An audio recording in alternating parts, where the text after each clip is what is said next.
This is Alex again. The last time I was here, Marvin Matthews was singing at the 4th of July.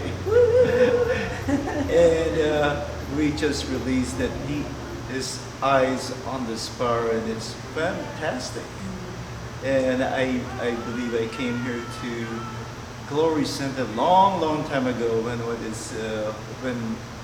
it was MCC. That's a long time, and I felt the Holy Spirit is in this church. So I kept coming, and we have the marvelous Sandra Turnbull. And I just read his book, God's Gay Agenda. It's highly recommended. Pastor Sandy is just a scholar with all the references and cross-references of the Bible and the root of some phrases that make the church misinterpret the whole thing and making the homosexual community really bad.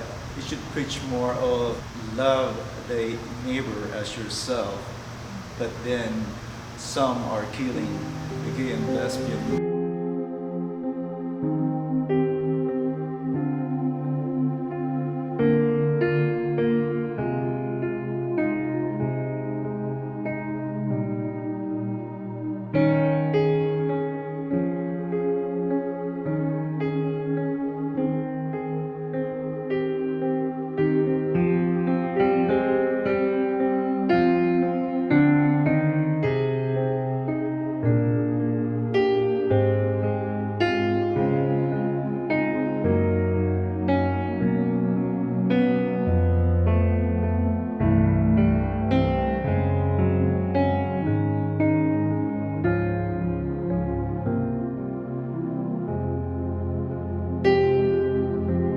We'll talk more about this, but we would like to know about Pastor Sandy. All I know, there are many male pastors around. What drives you to become a pastor? Oh my goodness. Well, first of all, Alex, thank you so much for connecting with me and for this time that we can have together. You know, it is such a joy to be a pastor, to be a pastor of a church that is so dynamic and diverse, a church that loves Jesus. And I never, ever wanted to be a pastor growing up. So it wasn't anything that was in my heart. It wasn't anything that was in my mind. And I think you and I both know, maybe the viewers don't, but I grew up in an Assembly of God missionary family. And so I pretty much grew up in church, and I grew up in South America and Central America. But growing up, I never envisioned myself ever being a pastor. I loved music, and I was always involved in music ministry and worship bands, and music just was a way for me to connect with God. But in 1995, I walked into the Crystal Cathedral in Garden Grove, California. My pastor had asked me to come to this Pastor's Institute that was led by, at the time, Dr. Robert Schuller. And so I had to meet her there. She was already there. And I remember I walked in the doors, and here's the whole Crystal Cathedral. It was just full of people, mostly men who were ministers, because it was a pastor's conference. And I walked through the doors, and at that very moment, they started singing a hymn, and everyone stood up. And I remember the Crystal Cathedral, they had these fountains that would, right down the center aisle, that would shoot up water whenever they did a hymn. And there was this big platform and a big organ, and everyone was singing, and I just stood there, and I heard in an audible voice, Sandy, you will pastor. You will pastor a large church. And you know, it was just in an instant, just in that moment, my heart changed. And all of a sudden I had this desire to want to pastor a church. So I met up with my pastor. There was a coffee break during this conference, and I said to my pastor, I said, God just really spoke to me in an audible voice, and I feel like God is calling me to pastor a church. And so my pastor said, well, I'm going to train you and I'm going to raise you up, and I believe that this is true. And so that was the moment. That was a turning point in my life. And I never looked back. Within a year, I was pastoring this church. And now it's been 25 years, and I've just loved it. Wow, that's amazing. That's really the call. That was a call. That was just an audible voice. And there's only been 2 or 3 times in my life where God has spoken to me in a way that was audible.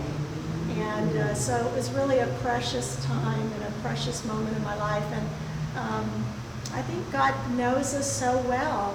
And I think that he knew that this would be something that would be so enriching and that I would really love. That's so cool. So how did this church start? I know it started with MCC. So my spouse Janet and I, when God brought us together, her name is Janet Robertson, and she's also the director of our missions program here in Encounter Missions International. But years ago, about 35 years ago, God brought us together, and we were wondering, are there any other gay people or lesbians in the whole world? And we went to this lesbian bar in Long Beach, California, the Executive Suite. And when we were there, we met up with some friends and we said, hey, does anybody know of a church that is a Christian church that you can go to? And somebody said, well, there's a church here in Long Beach called the Metropolitan Community Church Long Beach. And they're a church that just welcomes everyone, including LGBTQ people. And so we went that following week, and we just kept going and we kept going. And God called us to that church. And so when the pastor left about 10 years later, that was when the Lord called me to begin pastoring. So the church, the Glory Center, is our name. So we started out as a Metropolitan Community Church. At the time, MCC for short. It was really the first church founded by Reverend Troy Perry. His first church was in Los Angeles, but the denomination of Metropolitan Community Churches was really the first inclusive, accepting church, Christian church, in the whole world. It's revolutionary because we haven't seen any gay and lesbian church before. Right. And Troy Perry was a Pentecostal preacher, and then he realized he was gay, and the whole story. He has several books out, but God just spoke to him. And so the very first church service was in Los Angeles, California, I think Highland Park, with 12 people. And I believe that was back in 1968.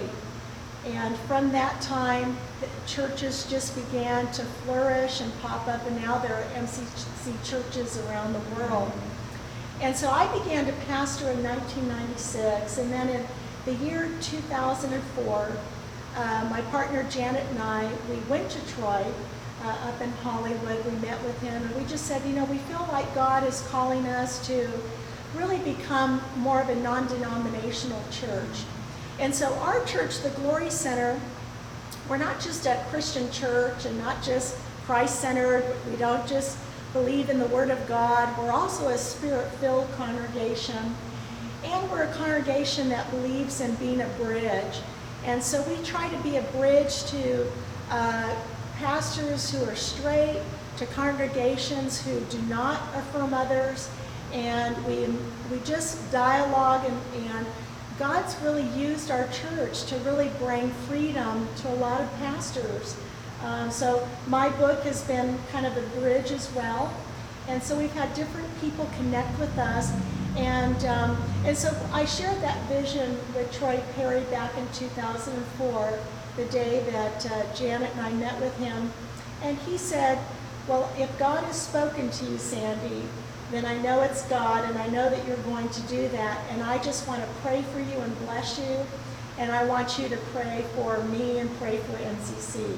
And so that day, we kind of separated, but we've always been friends of MCC, and we continue to honor Reverend Troy Perry because we know that he's just one of a kind, and he's such a wonderful apostolic, breakthrough, charismatic leader. And so we honor him and everything that he's done. But we just feel like as a non-denominational church, God has allowed us now to plant churches overseas through Encounter Missions International. We have churches in Taiwan and Australia and also in Mexico. And so God has really kind of branched us out. And then this last year, in October 2020, God spoke to me and said, I want you to plant a church in San Diego. Wow. And also in San Francisco. And so right now, we're in the process of kind of extending our church. We've got some folks in San Diego, and we've got a group of people in San Francisco. And because of live streaming our services during the COVID virus epidemic, pandemic, we began to do that every Sunday. We have folks that are tuning in all over. But we're really excited about extending to San Francisco and also in San Francisco. So I say, if anybody hears this, contact us at glorycenter.org, gloryctr.org. We'd love to connect you with us, and God's forming an extension of the Glory Center in both of those places. That's a good news. There's another service, a small branch of Glory Center, which is Daniel Sherwood's helping the homeless, giving hands. So yes, our church has been involved over the last many years in really touching the lives of homeless people in this area. And it's been a real just joy to see our congregation join together with our ministry called Giving Hands Ministry. And what they've done is just a variety of different things. They've put together bags that have, soap and toothpaste and socks and all kinds of things. And we would go and distribute those and pray for people and invite people to the church service. And we'd also have different kinds of goodies and ways of feeding folks. One of the main things that I thought was so powerful is we had a day where we literally all made homemade blankets, and then went out to the streets and went out to certain areas that we know where homeless people are just kind of hanging out and just don't really have much. And so we would give them blankets and pray with folks and all of that. So it's just a real joy to be able to get out on the streets, be able to really meet people where they're at. And right now there's a homeless epidemic going on all over the country and here in California as well.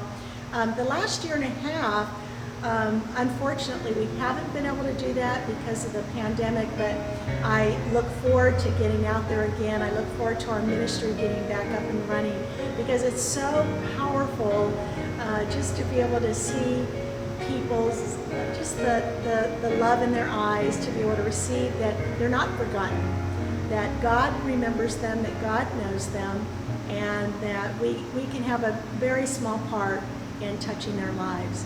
So I just love that ministry.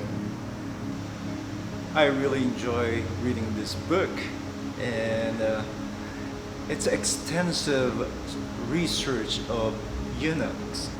Just a real joy to be able to write this book, God's Gay Agenda, and the subtitle is Gays and Lesbians in the Bible, Church, and Marriage. Okay, so the upcoming All Nations Gathering is going to be on September 23rd through to the 26th. That's September 23rd through to the 26th.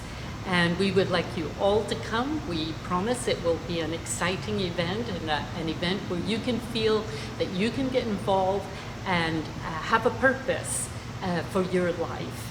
And for more information or to register, you can sign up at either emiglobal.org or glorycenter.org. Either or. You'll be able to find the information for the All Nations Gathering. So we look forward to seeing you.